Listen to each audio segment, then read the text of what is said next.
yang kesasar, yang nangis, yang ngelihat makhluk besar seperti manusia berbulu, tangannya lebih panjang, yang merangkak, yang ngejar dia, yang matanya merah gitu ya.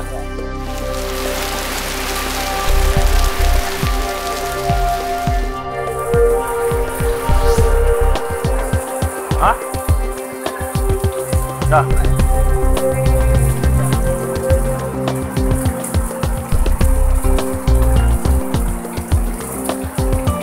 Bang Wajir, gimana kabar malam ini Bang?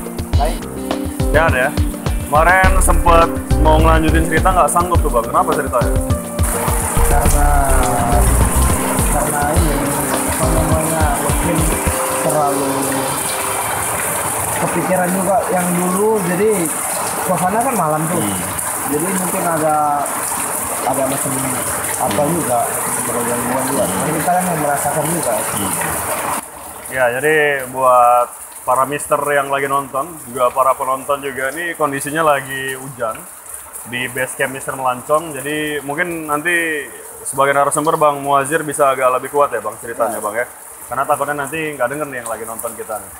Ngelanjutin cerita gimana horornya di Gunung Cibuatan. Memang shelter 3,5 ke shelter 3 ini kalau aku bilang itu terjal ya. Terjal, medannya menungki, ditambah lagi badai, hujan, terus jalanannya itu udah ada akar, nurun, becek, dan alhamdulillah memang kebetulan ketika malam itu aku pakai boot, ya kan? Iya. Pakai boot, jadi kalau pas lagi turun, gelap, malam, penerangannya cuma lampu seadanya, karena pada saat itu memang kita bener-bener konyol ya. Di antara kami itu cuma 9 orang, hanya 2 aja yang bawa lampu ya kemarin tuh ya. Iya. Lampu jadi depan satu, belakang satu gitu. Aku kalau malam itu nyeritain Bang Muazir tadi kan sempat ngedrop ngebayangin situasi malam itu ya. Aku kebetulan memang bersama ya, kita sama. Jadi memang ngebayangin malam itu nggak sampai maaf nih Bang ya, sealay abang lah. Iya. Sampai bisa ke bawah emosi karena yang berlalu biarkanlah berlalu. Iya, benar. Gitu kan. Tapi kalau cerita mengenai horor ini pribadi masing-masing ya. Iya. Kalau secara pribadi dibilang horor ya horor, tapi karena udah pengalaman yang udah dilewatin ya sudahlah. Dan pengalaman ini yang akan kita bagikan, ceritakan buat para mister atau para penonton yang lagi nanti ini cerita-cerita baru di YouTube channel Mister Melancong. Bang, kita 9 orang turun kemarin kan cerita tentang jam 6 sore ya. Iya. Terus kami sampai ke shelter 3 dengan kondisi yang miris lah kalau aku bilang ya. Aku bawa sleeping bag, aku bawa selimut. Iya, benar. Jadi di carrier itu basah semua. Dan akhirnya sampai tenda, kita pasang tenda, aku cuma pakai celana pendek. Iya, benar. Celana pendek, nggak pakai baju karena udah basah semua ya. Rasa semua. Gimana Bang? Ketika menuruni jalanan dari shelter 3,5 kita habis masak Indomie ya. Terus Ya. turun tuh gimana ceritanya Bang? Jadi pada saat itu kan kita turun tuh hujan-hujanan ya. Waktu hujan-hujanan itu Kak, Bang. Jadi kita kan udah mulai pisah itu. Hampir berjarak. Bukan pisah, berjarak. Nah, jadi kita waktu berjarak ada satu orang yang ketinggalan juga kan, yang dia agak jauh juga satu orang. Siapa sih namanya? Enggak lah, karena kan yang di belakang tuh aku sama si Atfal. Iya, yang di tengah. Yang di tengah ketinggalan. Iya. Masih ada yang habis itu backup. balik lagi dia. Kesasar maksudnya? Iya. Oh. Ya hampir kesasar. Sempat ya? Sempat. Jadi pada saat kesasar itulah dia melihat makhluk astral itu.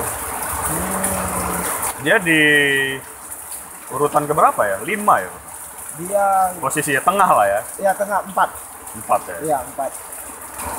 Pada saat itu kan aku berdua aja tuh. Ya, di Sama depan yang ya? sama yang teman satu lagi kita kan.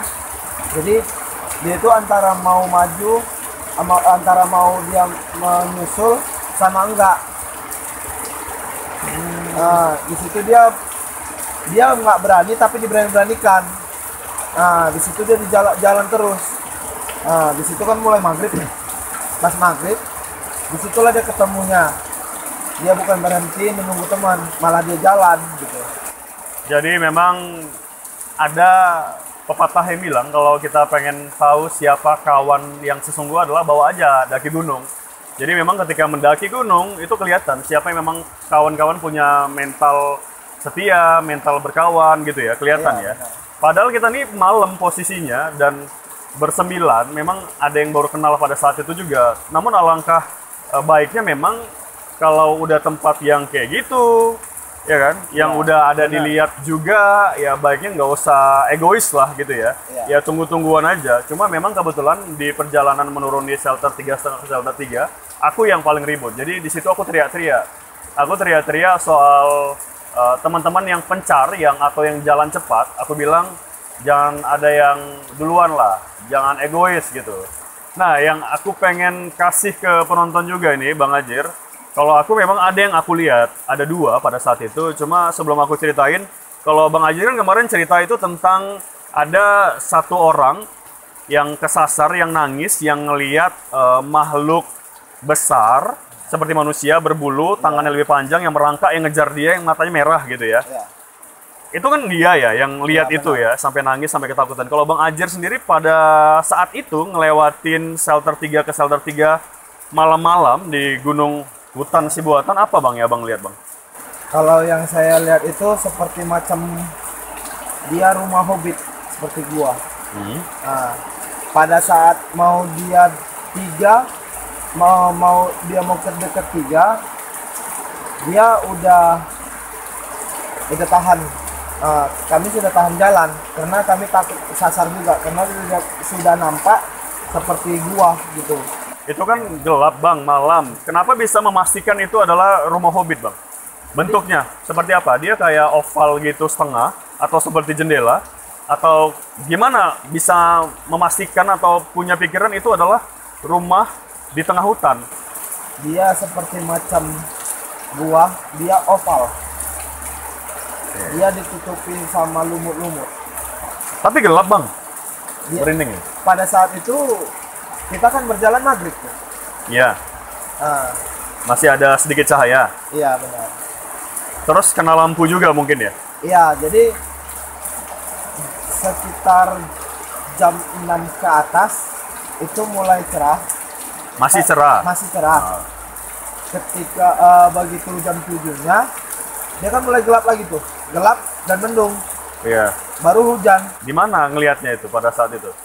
Maksudnya ketika ngelihat kena pantulan cahaya, terus kenapa kami di belakang itu nggak ngelihat? Terus kenapa Bang Muhajir juga nggak cerita gitu ke kita? Kalau gitu. kita bercerita pada saat di jalan, yang tempat yang sama, kemungkinan teman-teman bakal tidak berani untuk melewati itu. Bisa jadi juga. Iya. Jadi itu alasannya ya? Ya, yang ada semua bakal balik ke atas lagi. Di atas pun nggak bakal terkejar. Karena jarak kemungkinan bakal jauh. Kita udah kejepit nih lah ya. Iya. Jadi kemungkinan pun kita bakal sampai itu pun jam 1 malam juga. Makanya mau nggak mau yang lebih dekat shelter 3 ya. Karena iya, kalau ke shelter 3 itu cuma setengah shelter. Tapi kalau mau ke shelter puncak itu shelter 5, kita harus ke 4 dan harus ke 5. Jadi harus turun lah ya. Gitu. Iya benar. Itu cuma rumah hobbit itu aja Bang yang kelihatan Bang? Iya. Apalagi iya Bang? Sih. Dan satu lagi auranya pada saat perjalanan itu tidak memungkinkan juga. Dia udah mulai memantau, seperti masih memantau. Dia terasa ya ada yang memperhatikan pada saat itu ya. Alasan kenapa nggak mau cerita pada saat itu takut ya, menjaga teman-teman juga ya biar supaya jangan takut ya. Iya. Oke.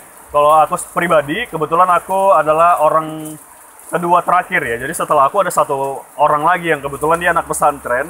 Bisa kita bilang dia ustadznya lah ya. Iya. Dan dia memang berani sekali. Berani sekali dia pegang lampu juga di belakang. Dan ketika aku ngeliatin sebelah kanan, dan ketika jalan kepalaku sampai mereng, dia juga ngingetin. Dia ngingetin, jangan diliatin gitu. Aduh, merinding nih.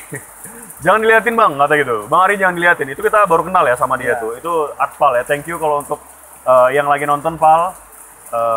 Gak tahu sekarang kabarnya gimana ya, karena kita udah bubar juga ya, udah jarang kontak, udah nggak aktif juga di Instagram. Aku tutup Instagram, jadi jarang kontak chat-chatan juga. Thank you untuk Arfal. Dan dia ngingetin, jangan diliatin dan jangan disuges. Ya. Jangan disuges tentang hal-hal yang berbau mistis kata kayak gitu. Dan dia memang ternyata banyak yang lihat dan dia nggak cerita gitu. Iya. Aku ngelihat ke kanan itu tapi nggak pas di depan mata, dia agak ke bawah itu kayak lorong. Wuih. Lorong itu kalau Bang Muhadjir kan rumah hobbitnya besar ya. Aku kayak rumah kurcaci yang aku lihat malah sebelah kanan gitu, tapi aku nggak lihat warna. Aku cuma lihat kayak lorong gitu, dia kayak rumah kayak terowongan gitu, tapi aku tahu memang di kanan itu jurang gitu. Aduh. Itu kan sebelah kanan kan kalau kita perhatikan Jurang. itu jurang itu. Iya, iya. Terus aku lihat lagi itu ketika hampir mau nyampe sih. Mau nyampe aku lihat kayak bukan rumah, lampu-lampu rumah penduduk. Jadi aku lihat kayak bola-bola lampu masyarakat aja itu, tapi bukan di depan, tapi agak ke kiri gitu. Dan bukan ke kanan juga. Sementara kanan itu kan jurang, ke kiri itu memang sebenarnya adalah hutan gitu loh. Tapi aku ngelihat sekitar ada belasan kayak lampu-lampu, bukan pijar sih. Lampu putih itu berjarak. Merinding nih Bang. Jadi memang aku ngelihat kayak ada lampu rumah penduduk dan aku mikir nih aku berhalusinasi atau aku lagi kangen rumah nih. Dan memang jujur pada saat itu malam pula lagi aku sampai bilang ke teman-teman, apa ingat gak sih? Boleh nggak manggil mama? Ingat nggak? Woi, Ingat. iya kan? Boleh nggak manggil mama? Ulah gitu. Itu saking ininya. Aku pada saat itu Bang, aku bener ya dalam hati ya. Aku jaga sih mental gue. Aku satu takut nggak sampai rumah. Ya. Aku pengen balik rumah. Dan di situ aku bener-bener kayak merasa bahwa ya Tuhan, ternyata hidup di kota, misalnya di kampung, di desa, dibandingkan di hutan nih benar-benar nikmat ya gitu ya. Iya. Jadi di situ Sensasinya aku banyak. jadi aku bisa ngebandingin ketika dalam situasi di situ aku cuma berharap pengen balik rumah jumpa mamaku. Saking ngerasa takutnya gitu. Karena kan aduh, ini kapan nyampe-nya gitu ya. Kalau teman-teman aku tanya dia kayak ngelihat kayak bukan makhluk ya, kayak putih gitu naik ke atas turun ke atas gitu. Terus mereka juga lihat katanya ada 2 lampu, kalau aku kan belasan lampu. Iya. Terus teman-teman lain juga ada lihat kayak lampu juga tapi nggak sampai 10 kata gitu-gitu. Itu yang mereka lihat sih. Dan memang perasaan aku juga pada saat jalan sekitar 3 jaman itu memang kayak ngerasa dipantau sih, kayak ada yang mantau gitu. Cuma memang kita di situ aku berdoa lah, baca-baca doa. Jadi kayak untung dulu pernah ngaji ya kan. Iyalah. Jadi baca-baca doa gitu ya. Jadi kalau ke gunung ataupun ke hutan, emang sebenarnya dipantangkan pada saat jalan untuk melihat kanan kiri kalau sudah Iya. malam. Iya. Serius? Jadi kalau perjalanan itu dia hanya cuman fokus satu center, dia ke bawah. Ke bawah itu hanya cuman jalan. Nah, jadi yang mana memang benar jalan kita, jalan manusia sama jalan yang lain, dia kan sudah nampak satu fokus jalan aja, jangan pernah lihat ke kanan ke kiri. Itulah namanya perjalanan. Oh, ini tips juga nih dari Bang Muhadjir nih untuk kita ya, kalau mau naik gunung nggak usah lihat kanan dan kiri apalagi kalau udah malam ya. Tapi memang luar biasa kali. Ini kita ke Gunung Sibuatan bulan Desember 2019. Memang kondisinya hujan deras, badai juga gitu kan. Kita tadi sampai ketemu. Sebenarnya kita bisa sampai puncak tuh Bang, 3 orang.